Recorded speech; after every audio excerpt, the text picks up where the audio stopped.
Hello students, welcome back to my channel. ఈరోజు common errors అనేటువంటి దాని గురించి మనం ఈరోజు తెలుగులో తెలుసుకుందాం. అంటే సామాన్యంగా చేసేటువంటి తప్పులు అనమాట. సో ఇంగ్లీష్ భాషలో చేసేటువంటి సామాన్యమైనటువంటి తప్పులు అనమాట. సో వాటి గురించి ఈరోజు మనం తెలుసుకుందాం.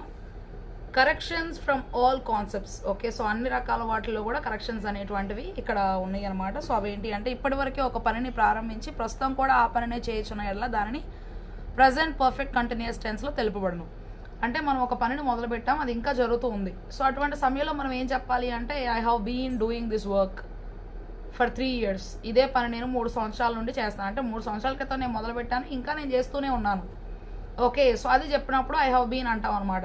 సో అది ఇంకా జరుగుతుంది కదా అని చెప్పి మనం ప్రజెంట్ కంటిన్యూస్లో చెప్పాము అంటే అది తప్పు అనమాట. సో అక్కడ ఇచ్చినటువంటి కొన్ని మిస్టేక్స్ అనమాట. So you are residing in this town for the last 2 decades. అంటే ఇక్కడ యు ఆర్ రిసైడింగ్ అంటే ఇంకా నువ్వు అక్కడ నివసిస్తున్నావు కాబట్టి దాన్ని ప్రజెంట్ కంటిన్యూస్ టెన్స్లో చెప్పడానికి అవకాశం లేదు, అది తప్పు అనమాట. So you have been residing in this town for the last 2 decades. అంటే నువ్వు 20 సంవత్సరాలు, డికేడ్ అంటే 10 సంవత్సరాలు కదా. సో కాబట్టి 2 decades అంటే 20 సంవత్సరాలు. నువ్వు ఇదే టౌన్లో 20 సంవత్సరాల నుండి కూడా నివసిస్తూ ఉన్నావు. Okay, so you have been అనాలి కానీ యు ఆర్ రిసైడింగ్ అనేటువంటిది రాంగ్ అనమాట. I'm working here for the last 10 years. ఇక్కడ నేను 10 సంవత్సరాల నుండి పనిచేస్తూ ఉన్నాను అని చెప్పేటువంటిది ఈ సెంటెన్స్ రాంగ్ అనమాట. So I have been working here for the last 10 years అని చెప్పాలి. So I have been working here for the last 10 years, అది కరెక్ట్ అనమాట. She is writing a novel for the last 2 months, అది wrong.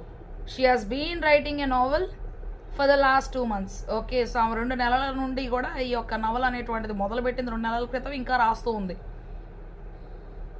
అది correct అనమాట. She has been. She అనేటువంటిది ఎందుకు వచ్చింది అంటే థర్డ్ పర్సన్ సింగులర్ కాబట్టి, థర్డ్ పర్సన్ సింగులర్ సబ్జెక్ట్ ఎప్పుడు వచ్చినప్పటికీ సరే ప్రజెంట్ పర్ఫెక్ట్ కంటిన్యూస్ టెన్స్లో హ్యాస్ అనేటువంటి హెల్పింగ్ వర్బ్ రావాలన్నమాట. తర్వాత ప్లూరల్ సబ్జెక్ట్స్ ఏవైతే ఉంటాయో యూ కానీ, ఐ కానీ, వి కానీ, దే కానీ, వాటికి హ్యావ్ అనేటువంటి సబ్జెక్ట్ రావాలి. అందుకని ఐ హ్యావ్ బీన్ వర్కింగ్ అన్నారు, యూ హ్యావ్ బీన్ వర్కింగ్ అంటారు, దే హ్యావ్ బీన్ వర్కింగ్ అంటారు. But she has been working అంటారు. హీ వస్తే కూడా అది థర్డ్ పర్సన్ సింగులర్ సబ్జెక్ట్ కాబట్టి she has been, he has been working, it has been. Okay, so ఆ మూడింటికి మాత్రమే హ్యాస్ వస్తుంది, ఇంకా మిగతా సబ్జెక్ట్స్ అన్నిటికి కూడా హ్యావ్ బీన్ మాత్రమే వస్తుంది అనమాట.